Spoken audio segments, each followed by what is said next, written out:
James A Mitchell had learned prophecy is long ago that unfolding. the We safest must act. I position for a understand, but the junior council won't diplomat approve it. was Then we invisibility, go alone. not the A kind that prophecy is required experimental unfolding. We must technology, act. I understand, though he but the had heard council won't rumors of approve it. such things Then we being go sold alone. in markets on the outer colonies, but the quieter kind, the kind achieved by standing near walls, speaking only when directly addressed, and perfecting the delicate art of appearing engaged while attracting absolutely no attention whatsoever. The Grand Assembly Hall of the Varani homeworld made this strategy remarkably easy to execute. The structure was vast beyond human scale, its ceiling curving upward into a dome of crystalline panels that revealed the night sky beyond. Through that transparency, James could see the slow drift of orbital defense platforms, their lights moving like patient stars across the darkness. Bands of luminescence floated in the air rather than hanging from fixtures, adjusting their positions automatically to illuminate whoever happened to be speaking at any given moment. James suspected those lights possessed more political intelligence than half the diplomats currently filling the hall. He occupied a seat in the last row of the assembled guests, grateful for the distance it provided from the center where the actual power resided. Where conversations involved trade agreements that could reshape economies, military pacts that could redraw maps, and carefully worded expressions of concern that meant precisely the opposite of what they appeared to mean. In his hands, James held a glass containing something pale blue and faintly effervescent. He had stopped asking what the beverages at these receptions actually contained. This one tasted of citrus and something electric, a combination he had encountered often enough on this world to no longer find surprising. A server moved past his position, tall and elegant in the way of the Varani people, balancing a tray of crystalline dishes with practiced ease. James nodded respectfully. "Thank you," he said as he accepted a small pastry shaped like a spiral. The server's elongated ears twitched slightly in what James had learned to recognize as mild surprise. Most guests at diplomatic functions did not acknowledge the staff. James, who had once spent 6 hours trapped in a malfunctioning shuttle with a maintenance engineer who turned out to be the most competent person aboard, had developed a policy of never underestimating anyone based on their position. At the far end of the hall, elevated on a platform of white stone that seemed to absorb and reflect light simultaneously, sat Queen Lyanna Vex. James tried not to look at her too frequently. Everyone looked at her, of course. It was impossible not to. She appeared almost human at first glance, pale skin that seemed to hold an inner luminescence, dark hair gathered in intricate patterns that suggested both artistry and function. But the long, graceful ears that swept back from her temples and the subtle difference in her bone structure marked her unmistakably as Varani, as other. There was something in the way she held herself, in the absolute stillness of her posture, that made the air around her feel heavier, as though gravity itself acknowledged her authority and adjusted accordingly. Stories circulated about Queen Lyanna in every diplomatic circle James had encountered. Some claimed she had once dismissed an entire planetary council with a single sentence so precisely constructed that no one present could formulate a counter-argument. Others insisted she possessed the ability to remember every word spoken in her presence, even years later, retrieving conversations with perfect accuracy whenever needed. James found that particular rumor deeply unsettling, given that he could barely remember where he had left his data tablet most mornings. He shifted in his seat, attempting to relax. The reception had been underway for nearly an hour. Nothing dramatic had occurred. In James's professional opinion, this represented the optimal outcome for any diplomatic gathering. The best events were the ones where nothing worth reporting actually happened. A musician near the center of the hall adjusted an instrument that resembled a transparent sphere filled with threads of light. When her fingers touched the surface, those threads vibrated and produced tones that resonated through the space like distant echoes across water. The sound was beautiful in a way that James lacked the vocabulary to properly describe. He listened for a moment, letting the music calm the low-level anxiety that always accompanied these functions. He allowed himself to think that perhaps the evening would pass without incident. Then Queen Lyanna stood. The change in the room was immediate and profound, like the pressure drop that preceded atmospheric storms. Conversations faltered mid-sentence, then ceased entirely. Even the floating lights seemed to dim slightly, as if in deference to the shift in attention. James straightened unconsciously, his pulse quickening, though he could not have explained why. Some instinct older than language responding to the presence of power. Liana descended from her throne with measured steps, each movement precise and intentional. Her guards moved to follow, silent figures in armor that reflected the pale glow of the hall. She began to walk across the floor, and the assembled guests parted before her instinctively, creating a wide, respectful corridor through their numbers. James watched her progress with distant curiosity at first. She was clearly heading toward the senior ambassadors seated near the center, or perhaps toward one of the planetary governors clustered near the eastern archway. Important people spoke to other important people. That was how these structures functioned. He glanced down at his glass, taking another sip of the electric citrus beverage. When he looked up again, Queen Liana was still walking, and she was walking toward the back of the hall. James felt a small, inexplicable knot form somewhere behind his sternum. He looked to his left and right, trying to identify which important figure seated in his vicinity must be her actual destination. To his left sat a nervous trade attaché who had been adjusting his sleeves compulsively for the past 30 minutes. To his right sat no one at all. James swallowed carefully. Surely she was not walking toward him. Queen Liana stopped directly beside his chair. For a moment, James genuinely considered the possibility that he had died without noticing, and this was some elaborate afterlife specifically designed to humiliate him. Then, without a word, without explanation, without even looking at him directly, the Queen sat down in the empty chair at his side. James's heart began to pound so violently that he was certain the sound must be echoing through the hall like ceremonial drums. He stared straight ahead, afraid to move, afraid even to breathe too loudly. The silence around them deepened and expanded until it felt like a physical presence. He could feel the weight of hundreds of eyes from across the hall. Though no one dared to turn their heads openly, he became acutely aware of every small detail. The faint hum of environmental systems maintaining optimal atmospheric conditions, the distant vibration of ships in orbital traffic patterns, the way his own breathing sounded far too loud in his ears.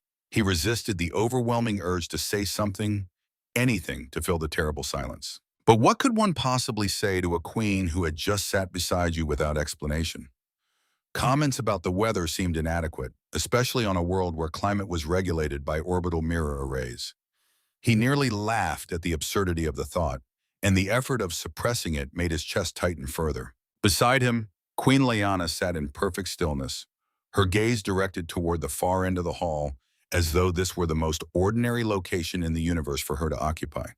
As though sitting beside an unknown junior diplomat was a perfectly natural thing for the most powerful ruler in 7 systems to do. James realized with growing certainty that his heart was not merely pounding. It was racing so fast he wondered if it might actually stop. And the most terrifying part of this entire situation was that she still had not said a single word. He became aware in a strangely detached way that his breathing pattern had become abnormal. He forced himself to inhale slowly, carefully, as if any sudden movement might trigger some ancient protocol known only to alien royalty. Queen Liana sat beside him without speaking, her posture composed, her hands resting lightly in her lap. From this proximity, James could see details he had never noticed from across the hall. The faint silver lines woven into the fabric of her sleeve in patterns that might have been decorative or might have been functional. The subtle shifting of light across her long ears as the floating luminescence adjusted itself. The calm steadiness of her breathing, the silence stretched and lengthened. James began to suspect that this was a test of some kind. Diplomacy was full of tests, though usually they involved documents and negotiation rather than prolonged terrifying quiet. He tried to appear neutral, as if sitting beside a ruler feared across multiple star systems was an everyday occurrence for him. He suspected he was failing spectacularly. A bead of condensation slid down the side of his glass. The tiny movement seemed thunderously loud in his heightened state of awareness.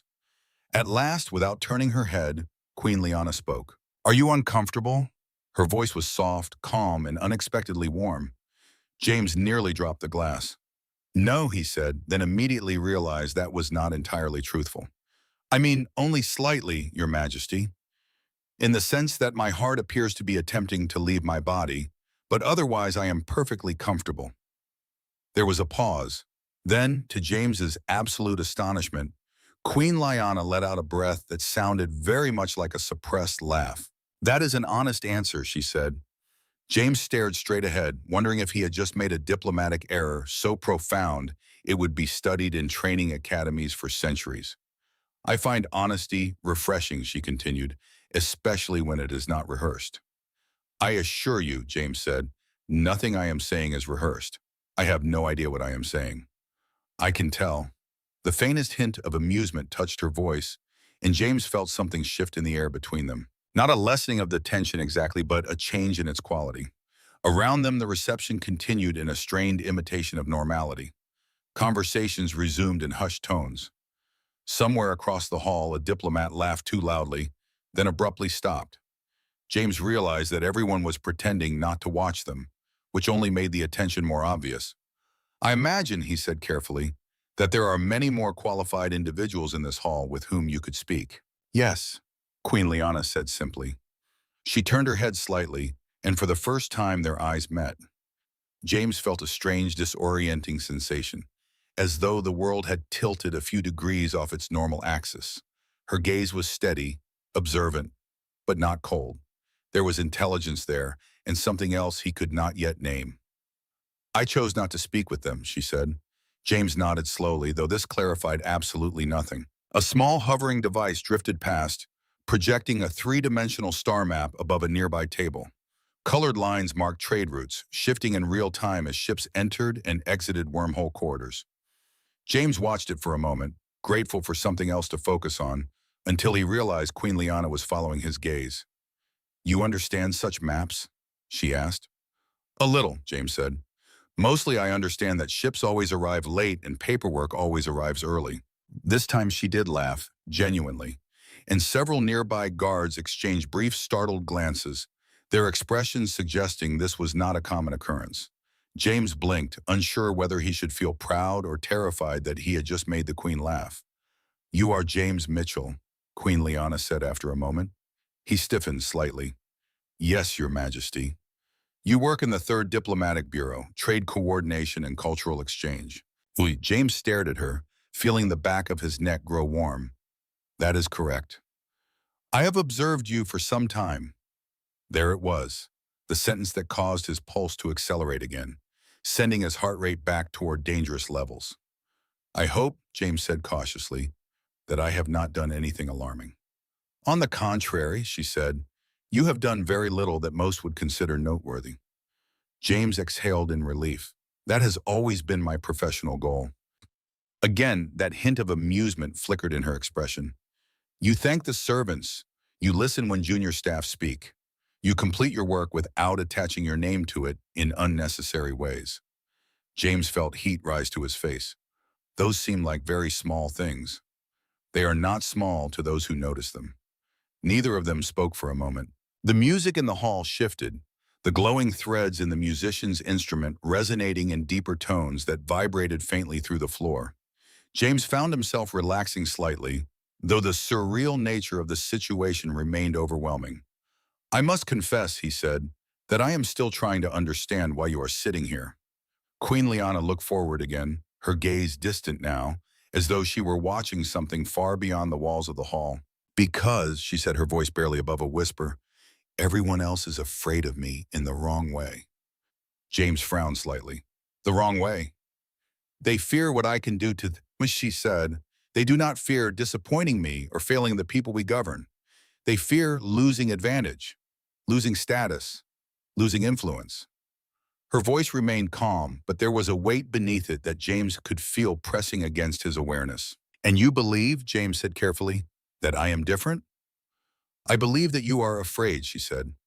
James opened his mouth to deny it, then stopped.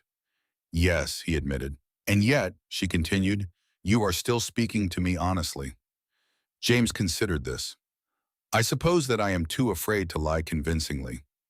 The corner of her mouth lifted slightly, and for the first time since she had sat beside him, James felt the tension in his chest ease just a little. It occurred to him then, with quiet clarity, that the most feared woman in the hall was not watching the nobles or the generals or the senior ambassadors. She was watching him, and somehow he was no longer entirely certain which of them felt more exposed. The silence after James's last words lingered, but it had changed in some fundamental way. It no longer felt suffocating. It had transformed into something softer, like the quiet inside a spacecraft after the engines powered down. Not empty, but full of a different kind of energy. Across the hall, conversations cautiously resumed their normal volume, though James could still feel the occasional glance drifting toward them like gravitational pull. Queen Liana folded her hands. "Tell me," she said, "what do you think of this world?" James blinked, surprised by the question. "This world?" "Yes, you have been here nearly 3 months." James hesitated, searching for an answer that was both honest and unlikely to offend an entire civilization. "It is very organized," he said finally. Queen Liana tilted her head slightly. "Organized?" "Yes," James said, gaining confidence. "The transportation grid functions perfectly. The climate regulators keep the weather stable. The orbital defenses run silent patrols. And the bureaucratic filing system is so efficient that I suspect it may have achieved sentience." For a fraction of a second, Queen Liana looked genuinely puzzled. Then she understood, and a laugh escaped her again. "I assure you," she said, "the archives are not alive." "I am relieved," James replied. "I once worked on a station where the maintenance system began issuing performance reviews." Morale declined sharply. Her eyes brightened with amusement, and James felt an unexpected sense of satisfaction settle over him. Making a queen laugh was not a skill listed in any diplomatic training manual, but it seemed unexpectedly useful. A small hovering drone drifted past them, projecting a faint field that absorbed background noise. James noticed it only when the distant murmur of the hall softened, leaving their conversation clearer and more isolated. "You arranged that?" James asked. "Yes," Queen Liana said, "so no one can overhear us clearly, which is usually sufficient." James nodded. That sounded like the sort of distinction diplomats built entire careers upon. Queen Liana studied him. "You are wondering why I chose you." "The thought has crossed my mind," James said, "once or twice in the last 20 minutes. "I told you part of the reason," she said, "but not all of it." James waited, and in the waiting he became aware of how completely the situation had shifted. He was no longer simply terrified. He was listening, actually listening, with the kind of attention he usually reserved for critical briefings. "When one sits at the top of a hierarchy," Queen Liana continued, "information becomes distorted. People tell you what they believe you wish to hear or what they believe will benefit them. Truth becomes filtered through layers of ambition." James considered this. "That sounds exhausting." "It is isolating," she said. Her voice was calm, but James sensed something deeper beneath it. A weariness, carefully hidden but impossible to miss, once noticed. "You," she continued, "exist outside those layers. You are too junior to threaten anyone, too honest to manipulate effectively, and too observant to be entirely naive." James raised an eyebrow. "I am not sure whether to feel complimented or professionally insulted." "Both," she said, and there was unmistakable humor in her tone. James chuckled, then grew serious. "If I may ask, what did you want from me?" Queen Liana turned her gaze toward the far wall, where a vast transparent panel revealed the night sky beyond the city. Stars shimmered in the faint glow of orbital platforms. Shipping lanes traced slow arcs above the horizon, vessels moving in regulated patterns like blood through arteries. "I want perspective," she said. "Mine?" "Yes." James stared at her, trying to understand. "There are advisors, strategists, entire councils. They are valuable," she said, "but they are not you." James felt a strange, uncomfortable warmth in his chest at those words, a feeling he could not quite identify, and was not entirely sure he wanted to examine too closely. A group of officials passed nearby, speaking in low voices about trade agreements and tariff structures. One of them glanced briefly toward James and Queen Liana, then looked away so quickly it was almost comical, like someone who had accidentally glimpsed something forbidden. James leaned slightly closer and whispered, "I think I may have become the most envied and pitied man in this room simultaneously." "That is a rare distinction," Queen Liana said.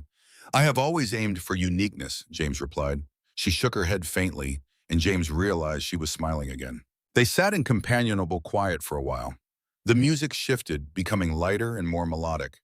Somewhere a server dropped a tray, producing a cascade of crystalline chimes followed by embarrassed apologies. The small, ordinary sounds of the reception began to return, grounding James in the reality of the moment. He became aware that his heart was no longer racing. It was still beating faster than usual, but no longer like a trapped animal attempting escape. "I must admit something," James said. "Yes?" "When you first sat down beside me, I was certain I was about to be arrested." "For what crime?" "I had not decided yet," James said. "I assumed I would discover it during the interrogation." Queen Liana's laughter this time was softer but longer, and James noticed that the tension in her shoulders eased slightly as she laughed, as if the sound itself relieved some burden she carried. "I do not arrest people without reason," she said. "That is reassuring," James replied, "though I imagine the reasons, when they exist, are quite persuasive." "They are," she said, and the humor faded slightly. James was reminded that beneath the calm demeanor and the laughter sat a ruler who commanded fleets and governed entire star systems. The realization did not frighten him as much as it might have earlier. Instead, it deepened his sense of the strange contradiction before him. Power and loneliness existing side by side in the same person. Queen Liana looked at him again, her gaze steady and searching. "Tell me honestly, James, are you still afraid?" He considered the question carefully, wanting to give her the truth she seemed to value so highly. "Yes," he said at last, "but not in the same way." "In what way, then?" James hesitated, searching for the right words. "At first," he said slowly, "I was afraid of what you might do. Now I think I am more afraid of saying something foolish and disappointing you." Queen Liana said nothing for a moment. Then she nodded once, almost imperceptibly. "That," she said, her voice soft, "is the right kind of fear." James was not sure how much time had passed. The reception continued around them in waves of distant sound, glasses touching, conversations rising and falling, the faint resonance of musical instruments. But it felt as though he and Queen Liana were sitting in a small pocket of stillness, separate from the rest of the hall. He realized with mild surprise that he was no longer sitting rigidly upright. At some point his shoulders had relaxed, and his hands no longer gripped the glass as if it were a lifeline, preventing him from drowning. Queen Liana watched the hall in silence, her gaze moving slowly from one group of diplomats to another. James followed her line of sight, and from this angle he could see how carefully everyone moved, how measured their gestures were, how every smile seemed to carry calculation behind it.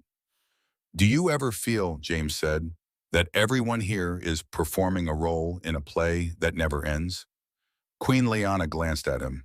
"Constantly." "I suspected as much," James said. "I often feel like an understudy who wandered onto the stage by accident." "That is because you are not performing," she said. James considered that. It was not entirely comforting, but it was strangely reassuring in a way he could not quite articulate. A pair of floating attendants drifted past, their anti-gravity belts humming as they carried a tray of luminous fruit spheres that shifted color in response to touch. One of them offered the tray to James and Queen Liana. James took one cautiously, examining the glowing sphere in his hand. "It is safe," Queen Liana said. "I was less worried about poison," James replied, "and more concerned that it might still be alive." "It is not alive." "That is exactly what a living fruit would want me to believe," James said gravely. Queen Liana gave him a look that was unmistakably amused, her expression suggesting she was reconsidering every assumption she had made about human humor. James bit into the fruit. It tasted like cool rain and citrus with a faint warmth that spread through his chest. "That," he admitted, "is very good." "I am pleased you approve," she said. They sat in comfortable silence, watching the slow drift of people across the hall. James noticed something he had not expected.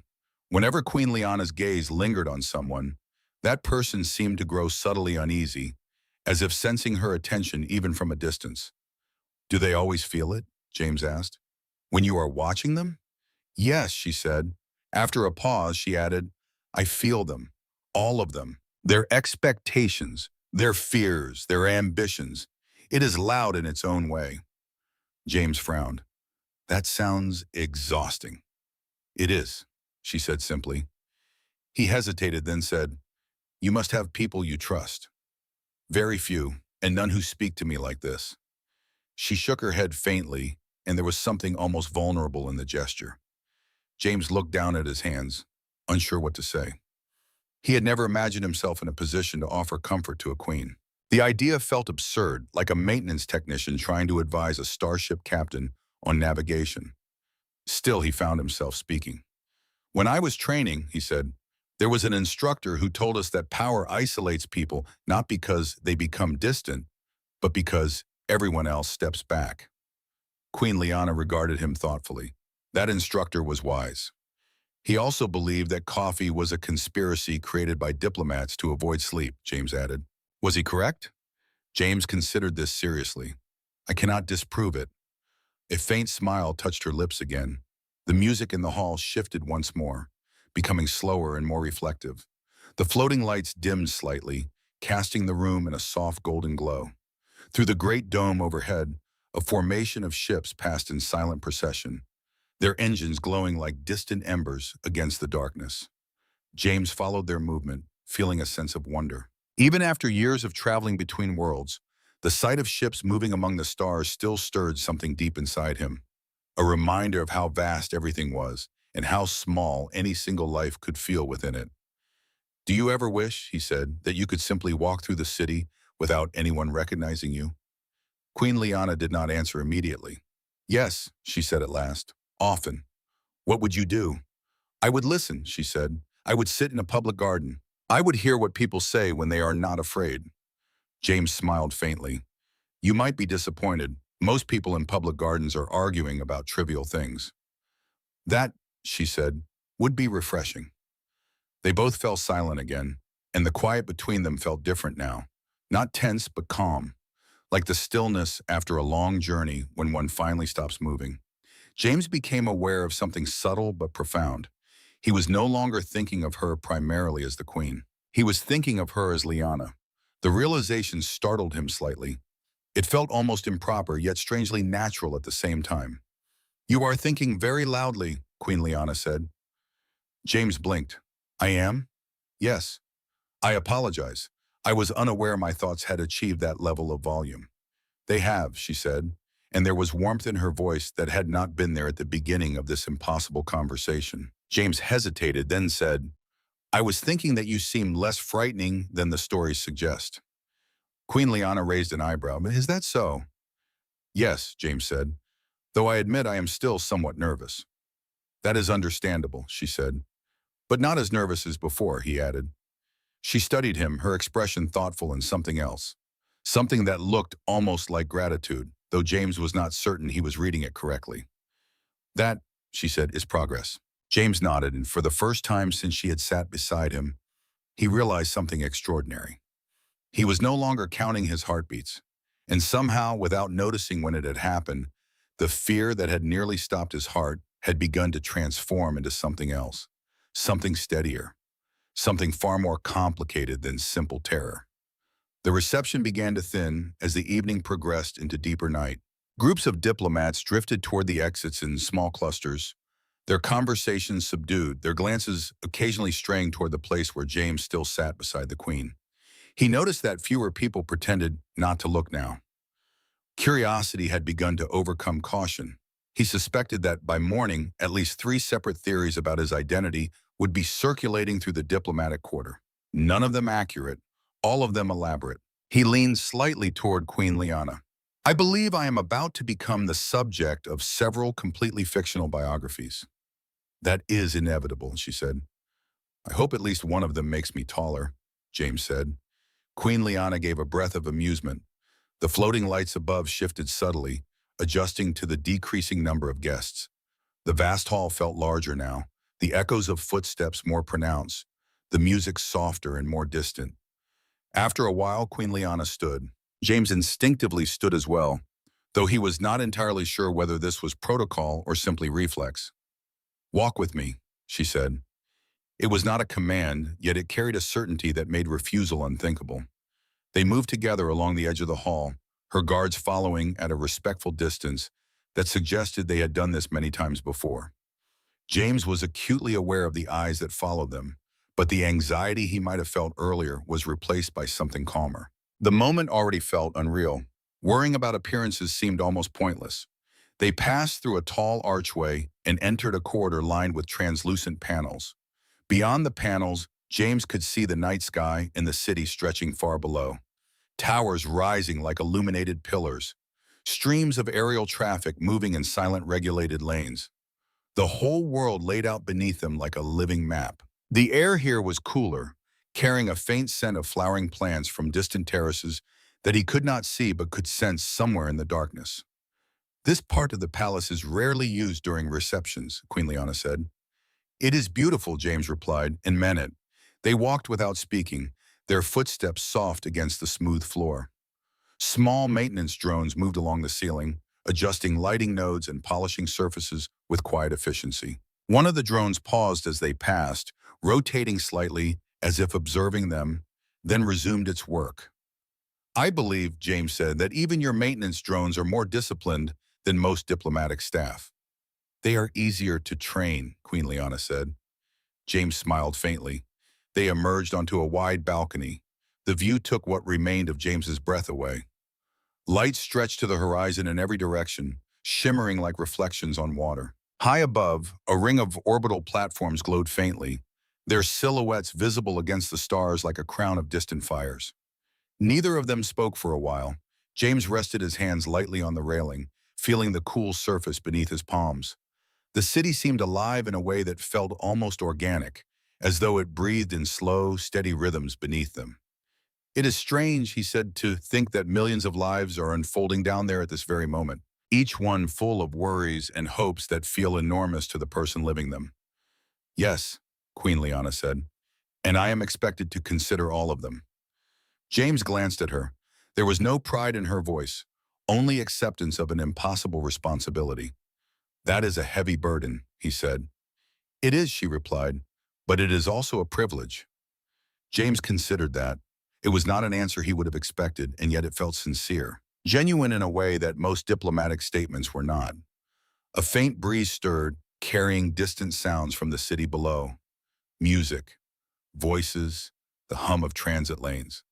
The night air was cool and clear, and James felt a calm settle over him that he had not experienced in a long time. I must admit, he said after a while, that this is not how I imagined my evening would end. How did you imagine it? I expected to stand in a corner, drink something mildly alarming, and return to my quarters without anyone noticing I had been there. And would that have satisfied you? James thought for a moment. It would have been comfortable, but not meaningful. No, Queen Liana said, not meaningful. They stood watching a slow procession of cargo vessels moving toward a distant docking array. The ships glowed softly, their engine trails faint lines of light against the darkness. James, Queen Liana said, her voice taking on a different quality, more serious, waited. Yes? When I approached you tonight, you were afraid. That is putting it mildly, he said. And now? James considered the question. I am still aware that I am speaking to the ruler of this world, but I am no longer afraid of you. Queen Liana turned her head slightly, studying him in the faint light. Why not? Because, James said, choosing his words with care, I think I understand something I did not before. And what is that? That being feared is not the same as being known. She said nothing for a long moment. The lights of the city reflected in her eyes, and James had the impression that she was looking not at the horizon, but at something far beyond it, something she had been searching for and had perhaps begun to find. That, she said at last, is true. A silence followed, comfortable and unhurried.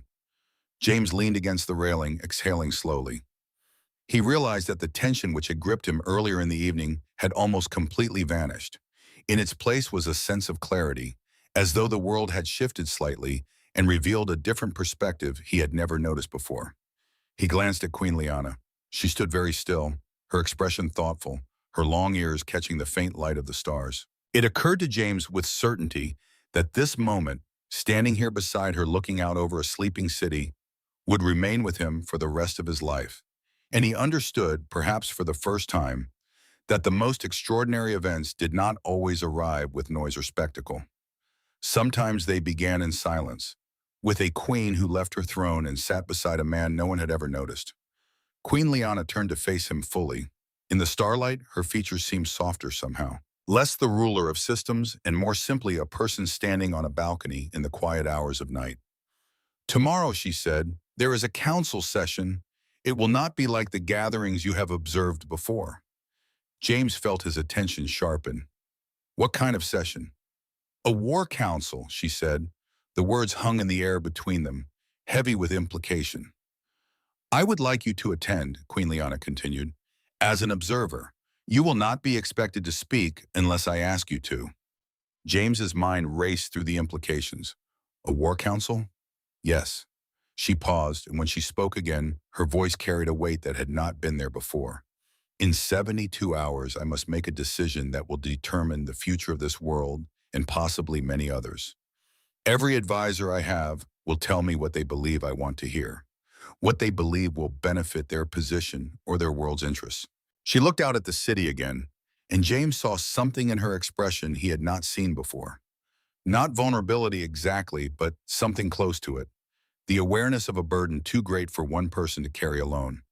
I need someone who will tell me the truth, she said, even if that truth is difficult, even if it contradicts what everyone else is saying. James felt the significance of what she was asking settle over him like physical weight. Your Majesty, I am not a military strategist. I am barely a competent diplomat. I know, she said. That is precisely why I need you there. She turned to face him fully, and in her eyes, James saw something that made his breath catch. Not command, not power, but trust. Fragile and new and offered like something precious that could shatter if handled carelessly. Will you help me? She asked. James looked out at the city, at the millions of lives unfolding beneath him in quiet complexity. He thought about invisibility and safety, about the comfortable certainty of being unnoticed, about all the reasons he should politely decline and return to his quarters and his carefully constructed life of professional anonymity. Then he looked back at Queen Liana, at this powerful, isolated woman who had chosen to trust him with something important, and he realized that some choices were already made before you fully understood you were making them. Yes, he said, I will help you. Queen Liana nodded once, and something in her expression eased. Not relief exactly, but acknowledgement, as though something important had been confirmed. The session begins at dawn, she said. My attendants will guide you. I will be there, James said. They stood together for a moment longer, the city lights spreading beneath them like stars reflected in dark water. Then Queen Liana turned and walked back toward the palace interior, her guards falling into formation around her. James remained on the balcony, alone with the night in the city and the slow realization of what he had just agreed to, a war council, a decision that would shape the future of worlds. And somehow, impossibly, his perspective would matter in that decision. He looked down at his hands, steady now, despite everything. The fear that had nearly stopped his heart hours earlier had transformed into something else entirely, something that felt like purpose. Far above, the orbital platforms continued their slow dance across the stars. Below, the city breathed in rhythms too vast to comprehend fully. And somewhere in the palace behind him, a queen who was feared across 7 systems carried a burden too heavy for one person to bear. James Mitchell, junior diplomat, invisible man, turned and walked back into the light. Tomorrow would come soon enough, and with it, truce that could not be avoided any longer. The following morning arrived with the kind of artificial dawn that palace systems generated with too much enthusiasm. James woke in his quarters, staring at the ceiling where soft light gradually intensified to simulate sunrise. For several minutes he lay still, wondering if the previous night had actually happened or if his mind had constructed an elaborate fiction while he slept. Then his data tablet chimed. A message waited, containing only 3 words and a location code. Walk with me.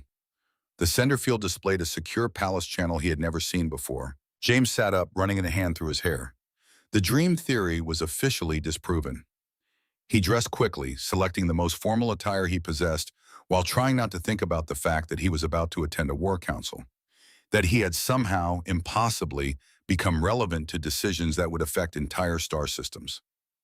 When he stepped into the corridor, a palace attendant was waiting. The guide led him through passages he had never seen before, past gardens where water floated in slow-moving spheres above reflecting pools, maintained by gravitational technology he did not pretend to understand. How does that work? James asked, pausing. Localized gravitational modulation? The attendant replied politely, as if this were a completely normal thing to encounter before breakfast. James nodded, pretending this was a completely normal answer to receive. They reached a wide terrace overlooking the eastern side of the city.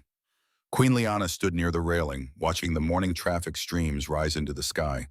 The attendant withdrew, leaving James alone with her. "Good morning," she said without turning. "Good morning, Your Majesty." "You may call me Liana when we are alone." James hesitated.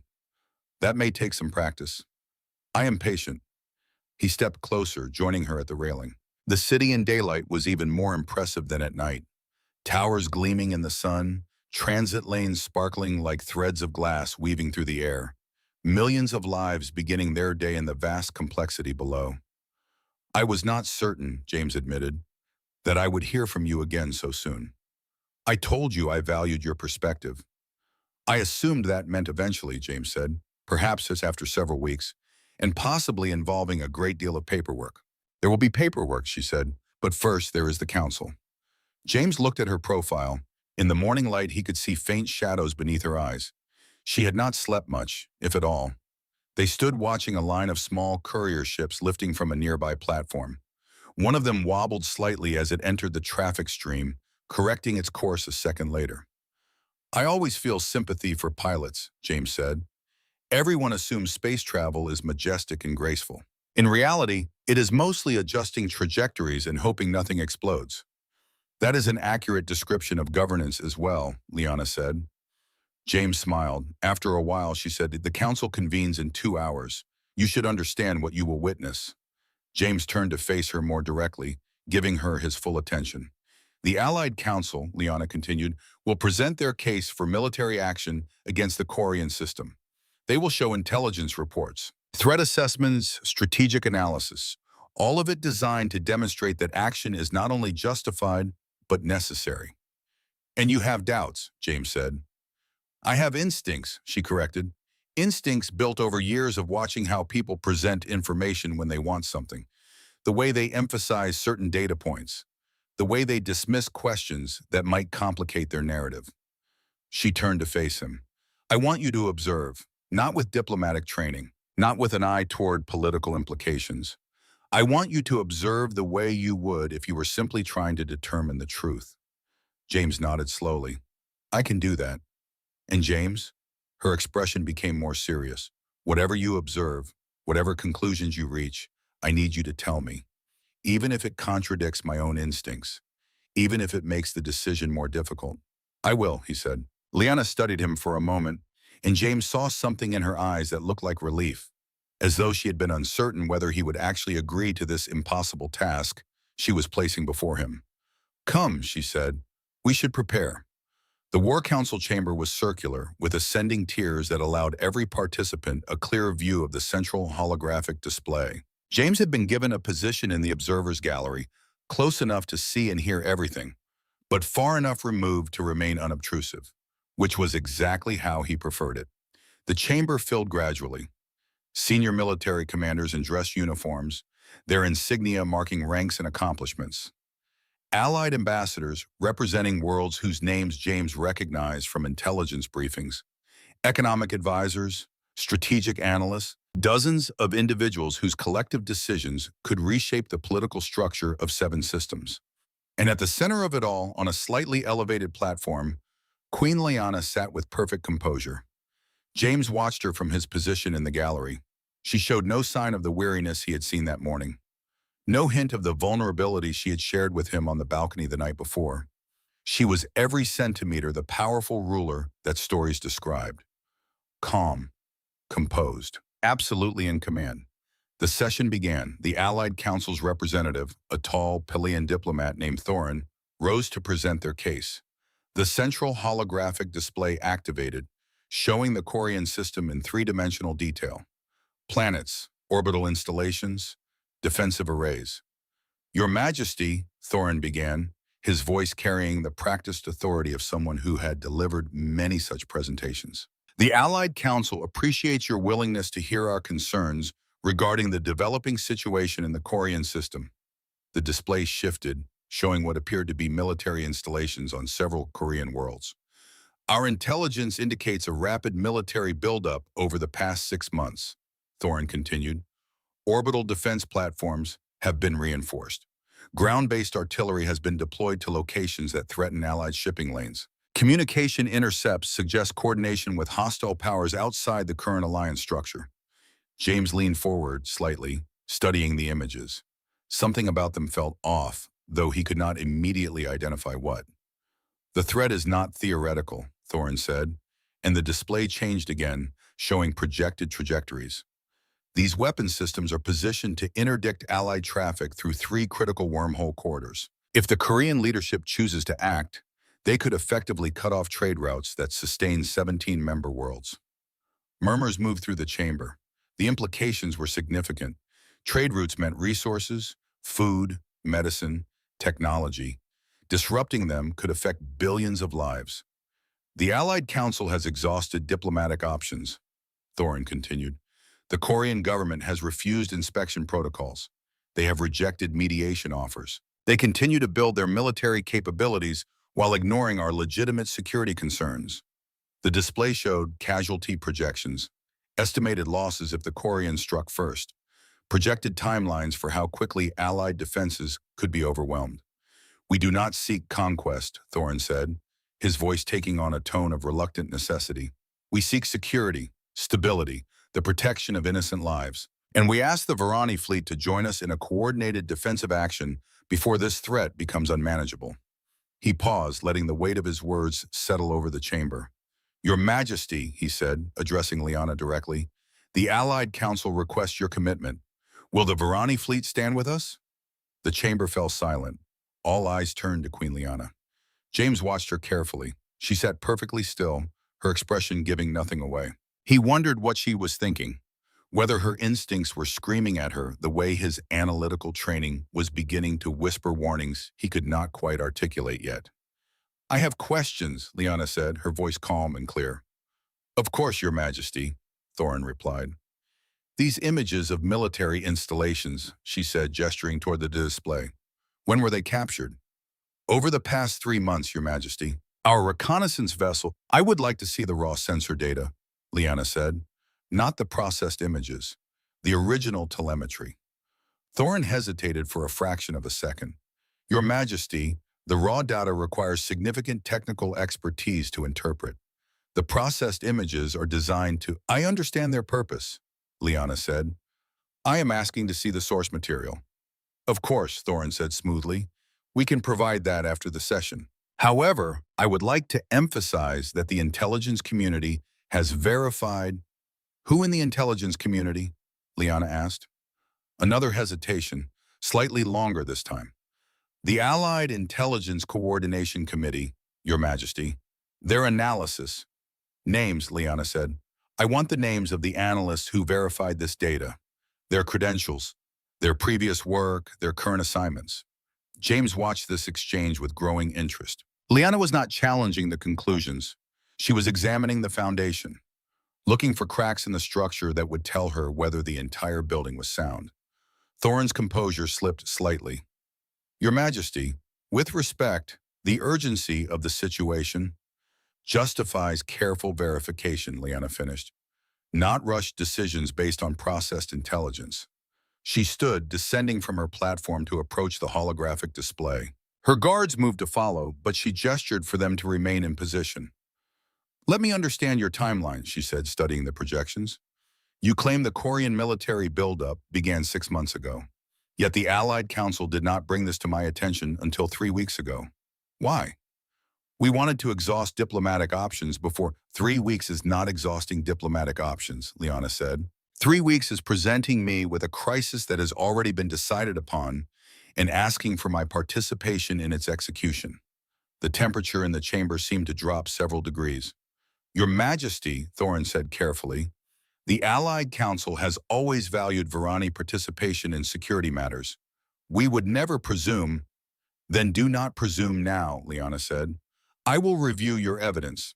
I will consult with my own intelligence services, and I will make my decision based on verified facts, not processed conclusions. She turned to face the assembled council members. This session is adjourned. You will provide me with the raw intelligence data, the names of all analysts involved, and the complete timeline of when this information was gathered and by whom. I expect this information within 6 hours. Your Majesty, 6 hours, Lyanna repeated. Dismissed. The chamber erupted in barely suppressed murmurs as the council members began to file out. James remained in his position, watching as Liana stood alone beside the holographic display, studying the Corian system with an expression he could not quite read. After the chamber had emptied, she looked up toward the observers' gallery. "James," she said, "your observations." He descended from the gallery, approaching her carefully. When he reached the display, he gestured toward the military installation images. "The timestamps," he said. Liana's eyes sharpened.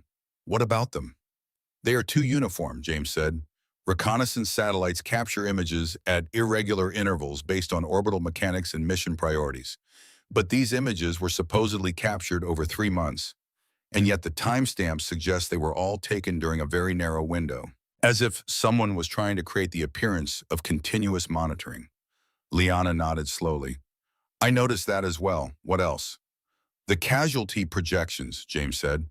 "They are based on assumptions about Corian offensive capabilities, but I did not see any intelligence showing actual offensive weapons, only defensive arrays." "Defensive systems can be used offensively," Liana said. "True," James agreed, "but the presentation did not explain how. They simply asserted the threat and moved on. That is usually what people do when they do not want you to examine their logic too closely." Liana was quiet for a moment, staring at the holographic Corian system floating between them. "I need you to do something for me," she said finally. "Anything. You have access to Earth Federation intelligence databases. Your credentials allow you to cross-reference data that I cannot access directly." James nodded carefully. This was true, though he rarely used that access for anything beyond routine trade analysis. "I need you to verify their claims," Liana said. "Use your Federation access. Cross-reference their intelligence with independent sources. See if the picture they are painting matches reality or if it has been constructed to support a predetermined conclusion." James felt something shift in his chest. What she was asking him to do was not technically forbidden, but it was certainly irregular. Using Federation intelligence resources to verify Allied Council claims could be seen as exceeding his authority, or worse, as disloyalty to Earth's strategic interest. But he looked at Liana's face, saw the weight she was carrying, and remembered the trust she had placed in him. "I will do it," he said. "It may put you in a difficult position," she said. "Earth Command may not approve of—" "I will do it," James repeated. Liana studied him for a long moment. Then she nodded. "Thank you," she said, and there was something in her voice that suggested those words carried more weight than their simple syllables implied. James spent the next 18 hours in a small, secure office adjacent to the Palace Intelligence Center. His data tablet connected to Federation databases through encrypted channels, pulling information that most junior diplomats would never think to access. The first thing he verified was the timeline of the Korean military buildup. According to the Allied Council's presentation, significant construction of defensive arrays had begun 6 months ago. But when James pulled the raw satellite telemetry from Earth Federation reconnaissance assets, he found something different. Construction had begun 8 months ago, not 6, which meant the Allied Council had known about it for at least 2 months before they claimed to have discovered it. That was interesting. James dug deeper, examining the communication intercepts that supposedly showed Korean coordination with hostile powers. The intercepts were real, but the context had been carefully edited. Full transmissions showed routine diplomatic exchanges about trade and cultural programs. The excerpts presented to the Council had removed that context, leaving only fragments that appeared sinister when isolated. He pulled construction permits, economic data, shipping manifests, built a picture of what the Korean system was actually doing versus what the Allied Council claimed they were doing. The picture that emerged was troubling, but not in the way the Council had suggested. The Koreans were building defenses, but those defenses were positioned to protect their system, not to threaten Allied shipping. The weapons arrays pointed inward, toward jump points that led into Korean space, not outward toward Allied territories. This was a civilization fortifying itself, not preparing to attack. James sat back, staring at the compiled data. Why would the Allied Council misrepresent this so thoroughly? He began pulling financial records, trade agreements, resource surveys, and there it was. 3 Allied worlds had formed a consortium 8 months ago. a private agreement not officially sanctioned by the Allied Council to develop mineral extraction operations in the outer Korean system. The Korean government had refused to authorize those operations, citing environmental concerns and sovereignty issues. 2 weeks after that refusal, the first intelligence reports about Korean military buildup began to appear. James felt something cold settle in his stomach. This was not about security. This was about access to resources. The Allied Council, or at least a faction within it, had manufactured a threat to justify military action that would give them what they wanted. He compiled everything into a comprehensive analysis, cross-referenced and verified. Then he pulled one more piece of information that made his blood run cold. The Korean system had mutual defense pacts with two neutral powers. Attacking Korean space would not result in a limited regional conflict. It would trigger alliance obligations that would cascade across half the known systems. It would start a war that could consume everything. James saved his analysis and sat in the quiet office, feeling the weight of what he had discovered pressing against his chest. He thought about invisibility, about safety, about the career he had built through careful navigation of political structures. Then he thought about a queen who had asked him for the truth. He encrypted the file and sent it directly to Liana's private system. Then he sat back and waited for the consequences to arrive. They arrived sooner than he expected. The door to his office opened without warning. Admiral Thomas Reeves stood in the doorway, his expression harder than James had ever seen it. "Mitchell," Reeves said, "we need to talk." James stood, his heart beginning to pound, but not with fear, with the strange clarity that came from knowing you had made a choice that could not be unmade. "Admiral," he said. Reeves closed the door behind him and moved to stand by the window, looking out over the city as morning light began to touch the highest towers. "I hear you have been very busy," Reeves said. "I have been assisting Queen Liana with—" "I know what you have been doing," Reeves said, his voice sharp. "The whole damn diplomatic quarter knows what you are doing, sitting beside the Queen, attending war councils, using Federation intelligence resources to undermine Allied strategic assessments." James said nothing. There was nothing to say that would change what was coming. Reeves turned to face him.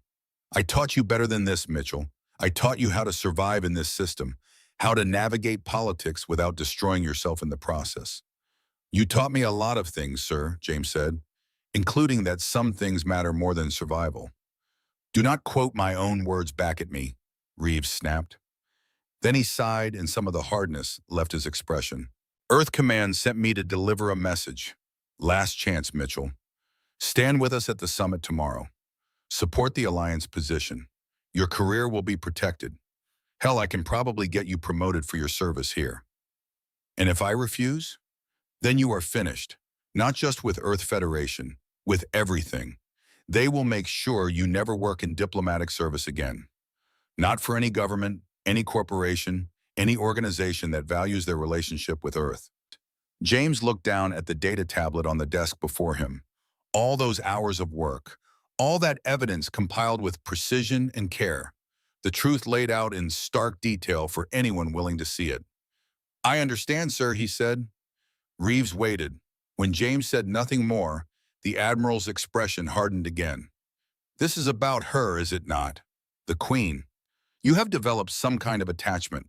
This is about preventing a war built on manufactured intelligence," James said, meeting his former commanding officer's gaze. "You taught me that matters, Admiral. Or have you forgotten what you said at my commissioning? That honor matters more than advantage." Reeves was quiet for a long moment. Then he shook his head slowly. "I taught you that honor had to be balanced with reality, with the practical demands of keeping civilization safe." "No, sir," James said. "You taught me that honor is what makes us worth keeping safe in the first place." The Admiral looked at him, and James saw something shift in his expression. Not agreement, but perhaps recognition. Acknowledgement that the man standing before him had made a choice that could not be unmade. "You are throwing away everyone's thing," Reeves said. "I know. For her." "For what is right," James corrected. "She just happens to be the only one willing to stand for it." Reeves moved toward the door, then paused with his hand on the handle. "When this is over," he said, "do not come looking for Earth Federation protection. You made your choice. Live with it." "I will, sir." The door closed with a quiet click that felt far more final than James had expected. He sat in silence for several minutes, feeling the weight of what he had just done settle into his bones, his career, his future. Everything he had built over years of careful service. Gone. And yet, when he looked down at the analysis on his datapad, he felt no regret, only a strange sense of clarity. An hour later, a palace attendant arrived to escort James to a private meeting. He followed through corridors he was beginning to recognize, to a small strategic chamber where Queen Liana waited. She looked up as he entered. He could see from her expression that she had read his analysis. "Is it accurate?" she asked without preamble. "Every word," James said. "I've verified it against 3 independent sources. The Allied Council has misrepresented the situation in almost every significant detail." Liana gestured for him to sit. Between them, a holographic display showed James's compiled evidence, timeline discrepancies, context-stripped communications, the Hidden Resource Consortium, the mutual defense pacts that would trigger a cascade war. "This changes everything," she said. "Yes," James agreed. "Admiral Reeves came to see you," Admiral Reeves came to see you, she said. It was not a question. James nodded. "He offered you a way out," Liana continued. "Support the Allied position and protect your career." "Yes." "And you refused?" "Yes." She looked at him, and James saw something in her expression that made his breath catch. Not gratitude exactly, but recognition. Acknowledgement of what his choice had cost him. "Why?" she asked. James considered the question. There were many answers he could give. Duty, honor, the abstract principles they taught in diplomatic academies. But he chose the truth. "Because you asked me for perspective," he said, "and the only perspective worth having is one built on truth, not convenience." Liana was quiet for a long moment. Then she stood and moved to the window, looking out over the city that depended on her leadership. "In 24 hours, she said, I must stand before the Allied summit and give my answer. Every political instinct I have tells me that refusing them will shatter the alliance, will leave my people vulnerable, will undo decades of careful diplomatic work." She turned to face him. "And yet your analysis shows that accepting their demand will start a war that could consume everything." "Yes," James said, "so I must choose between political survival and moral necessity." "I think you already know which choice you are going to make," James said. Liana smiled faintly. "Is it that obvious?" "To someone who has been watching you, yes." She returned to the table and together they began to prepare, organizing evidence, structuring arguments, building the case she would present to the Allied Council in less than a day. As they worked, James became aware of something shifting between them. The formal distance that had existed even in their earlier conversations was eroding. They were no longer queen and junior diplomat. They were 2 people working toward a shared purpose, each bringing their strengths to bear on an impossible problem. At some point, Liana called for food. They ate while working, and James found himself making observations that would have seemed presumptuous days earlier, pointing out weaknesses in her argument structure, suggesting alternative ways to present evidence. And Liana listened, actually listened, incorporating his suggestions, pushing back when she disagreed, engaging with his analysis as though it came from a trusted advisor rather than an outsider she had known for less than 48 hours. Night fell. The city lights emerged beyond the windows. They continued working. "You should rest," James said eventually, noticing the deepening shadows beneath Liana's eyes. "So should you," she replied. "I am not the one who has to stand before the Allied Council tomorrow." "No," she said, "but you will be standing beside me." James looked at her. "Is that wise? My presence will signal Earth Federation involvement. It might complicate. I need you there," Liana said simply. "Not as a representative of Earth, as someone I trust to tell me if I am making a mistake." "You are not making a mistake," James said. "I am making the only choice I can live with," she corrected. "That is not the same thing." They worked through most of the night. When exhaustion finally forced them to stop, Liana walked James to the door. "Thank you," she said, "for your analysis, for your honesty, for your willingness to sacrifice your career for truth." "You made the sacrifice worth making," James said. She studied him in the dim light of the corridor. "Whatever happens tomorrow," she said, "I want you to know that having someone stand beside me who sees clearly, rather than politically, has meant more than I can adequately express." James nodded, not trusting himself to speak. He returned to his quarters and lay in bed staring at the ceiling. knowing that sleep would not come easily. His mind kept returning to the summit, to the choice Liana had made, to the consequences that would follow, and to the strange fact that somehow, in the span of 2 days, he had gone from invisible nobody to someone whose perspective mattered in decisions that would shape the future of civilizations. The universe, he reflected, had a peculiar sense of timing. Dawn came too quickly. James dressed with care, knowing that today would either validate everything he had done or condemn it as naive idealism that had achieved nothing but his own professional destruction. He suspected the answer would depend on whether Liana could convince the Allied Council to see what he had shown her, and whether they would care even if they did. A message arrived as he was preparing to leave his quarters. "It is time." James took a deep breath, straightened his uniform, and walked out to meet whatever consequences waited. The Allied summit convened in the Grand Assembly Hall as the sun reached its zenith.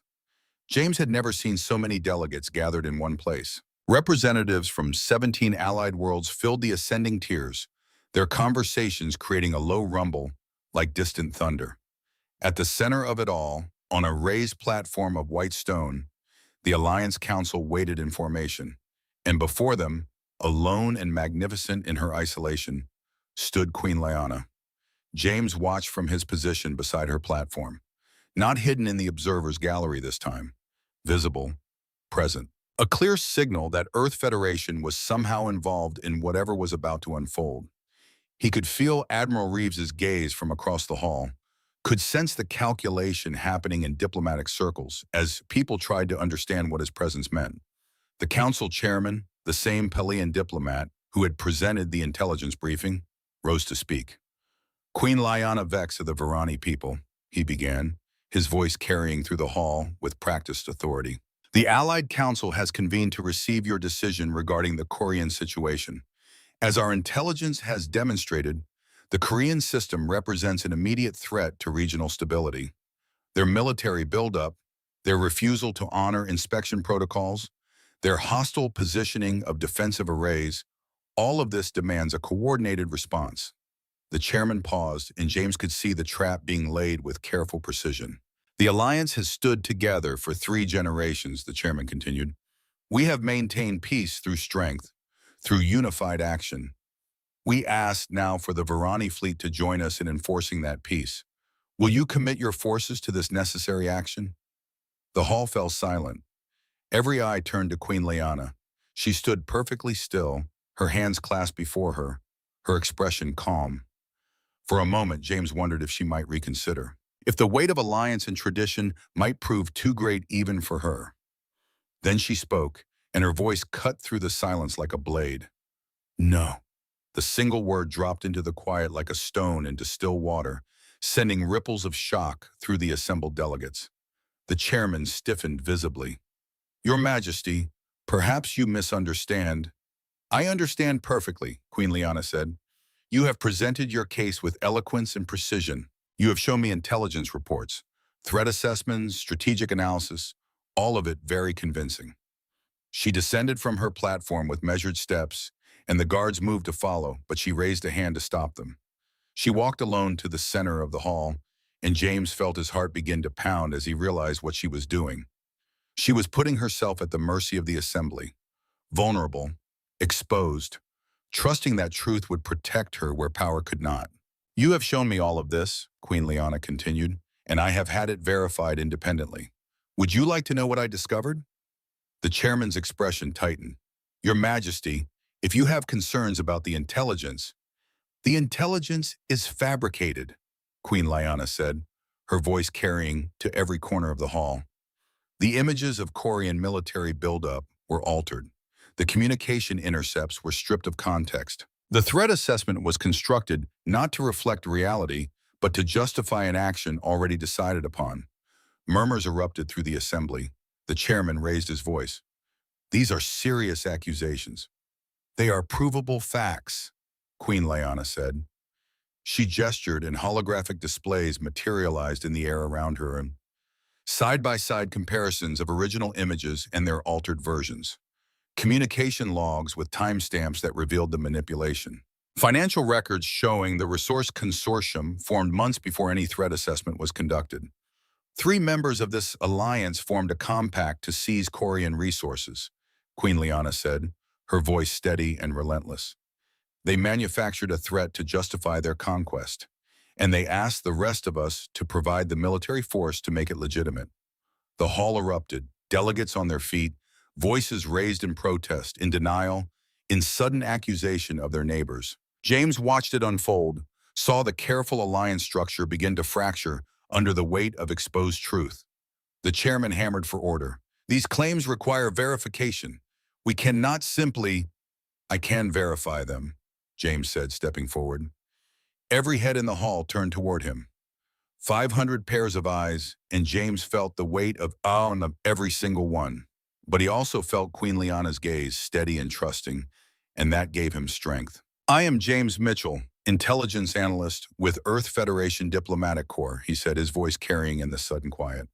I have cross-referenced every piece of evidence Queen Liana has presented against Earth Federation databases.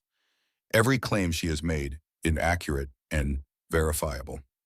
Admiral Reeves was on his feet. Mitchell, as your superior officer, I order you to— I am no longer following your orders, Admiral, James said, because the orders I was given were to support intelligence that I have verified to be false.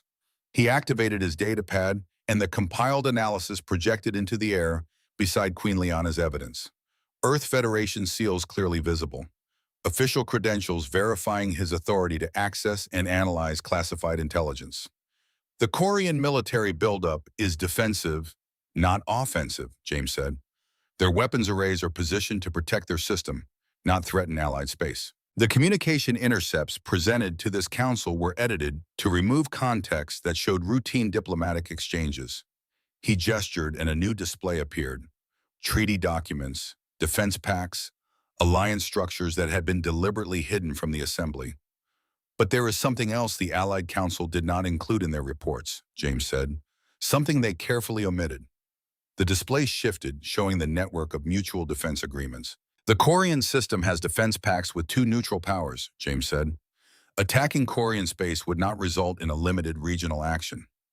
It would trigger a cascade of alliance obligations that would lead to system-wide war. Millions of casualties, possibly billions. The silence that followed was absolute. Queen Liana turned to face the council. You asked for my fleet, she said, and her voice carried a weight that made the air feel heavy. Here is my answer. Varani forces will defend Corian space against any aggressor. We will honor the principle of sovereignty over manufactured necessity. We will stand for verified truth against convenient fiction. She paused, and when she spoke again, her words fell like hammer blows. Test me if you doubt my resolve. The chamber erupted again, but this time the voices carried a different quality. Not unified protest, but fracture. Delegates turning on their own council members. Accusations flying between the conspirators as their carefully constructed narrative collapsed under the weight of evidence. James watched it unfold with a strange sense of detachment. This was what truth did when it finally emerged from beneath layers of political necessity. It did not arrive gently. It detonated. The chairman attempted to restore order, but it was too late. The foundation had cracked, and now the whole structure was coming down. Within an hour, the summit had dissolved into chaos. Within 2, the first of the conspirators had withdrawn from certain alliance committees. Within 3, formal investigations had been announced. And through it all, Queen Liana stood at the center, calm and unshaken, having made her choice and accepted its consequences. James found her later on the balcony where they had stood 2 nights before. The city spread beneath them in afternoon light, and somewhere far above, the orbital platforms continued their eternal dance. Earth Federation has recalled me, James said. Admiral Reeves delivered the order personally.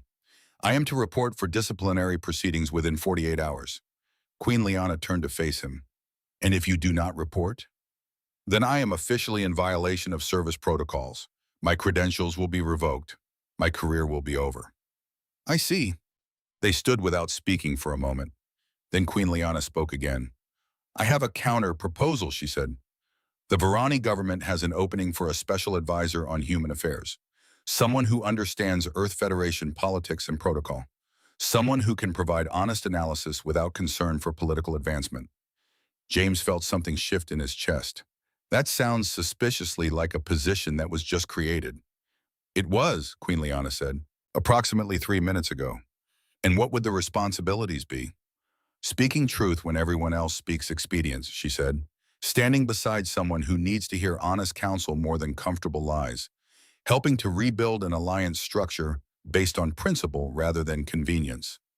James looked out at the city, at the vast complexity of civilization spread beneath them. He thought about invisibility and safety, about the career he had built through years of careful navigation and strategic anonymity. Then he thought about a queen who had chosen principle over pragmatism, who had stood alone before an assembly of powers and said no when everyone expected yes.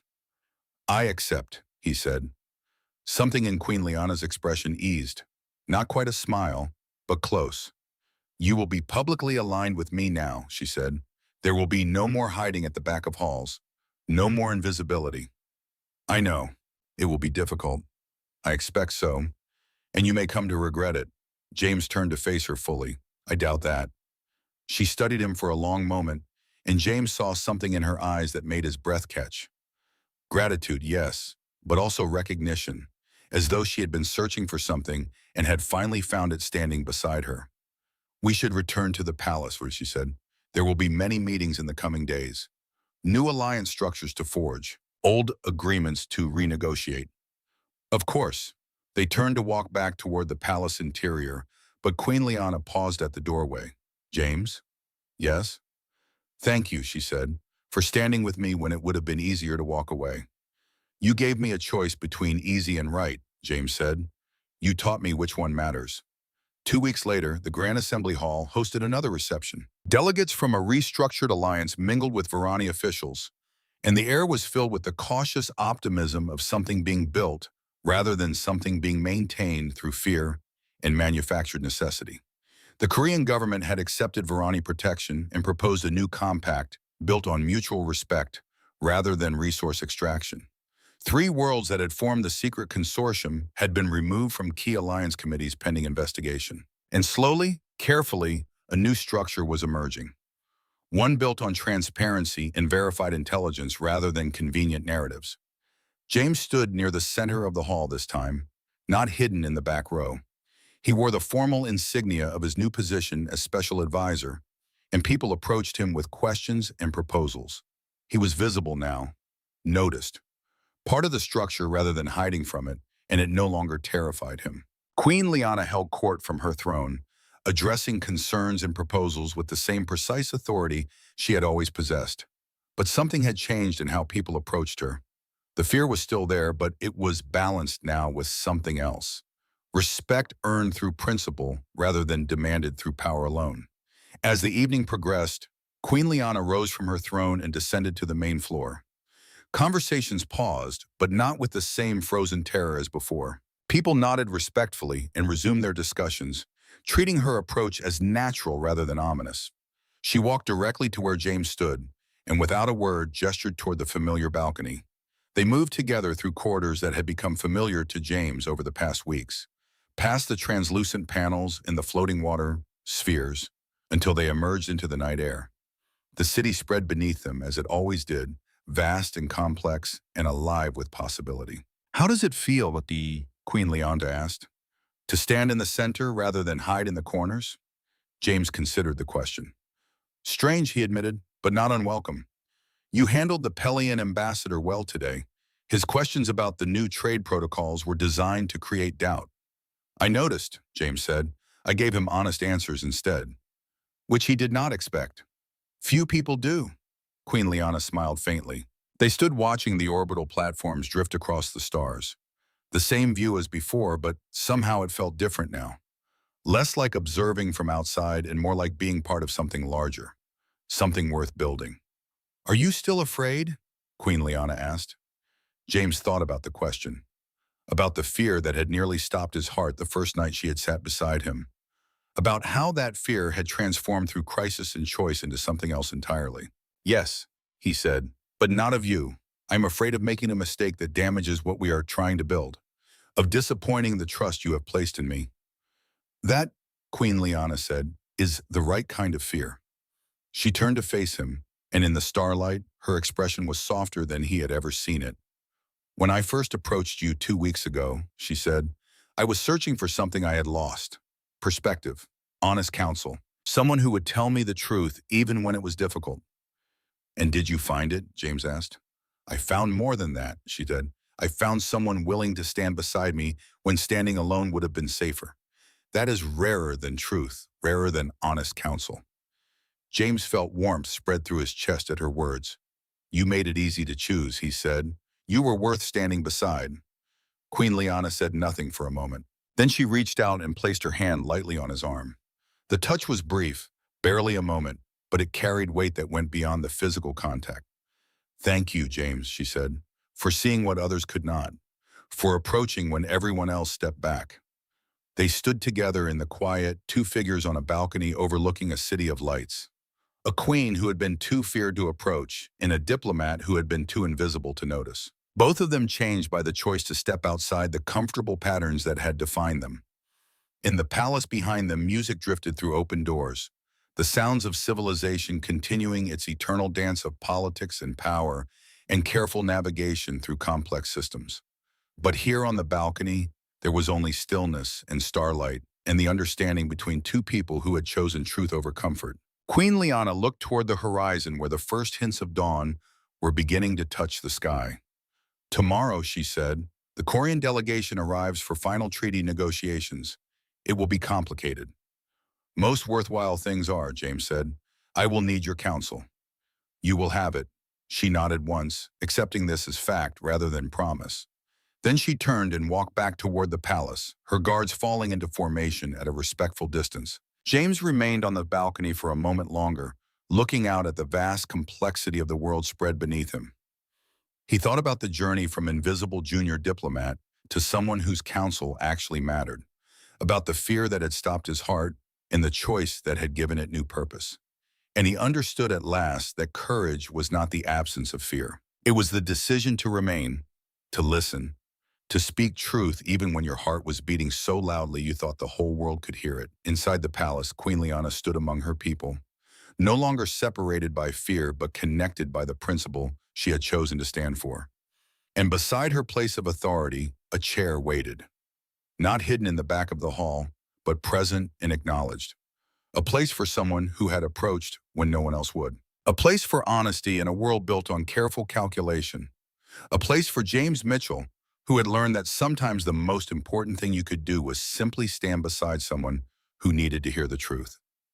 The reception continued late into the night, music and conversation and the eternal dance of diplomacy playing out beneath the crystalline dome. But now there was something new woven through it all, the knowledge that power and principle could coexist. That strength came not just from fleets and alliances, but from the courage to say no when everyone expected yes. And that sometimes the most extraordinary partnerships began in the simplest way, with a queen who left her throne, and a man who chose to remain when she sat beside him.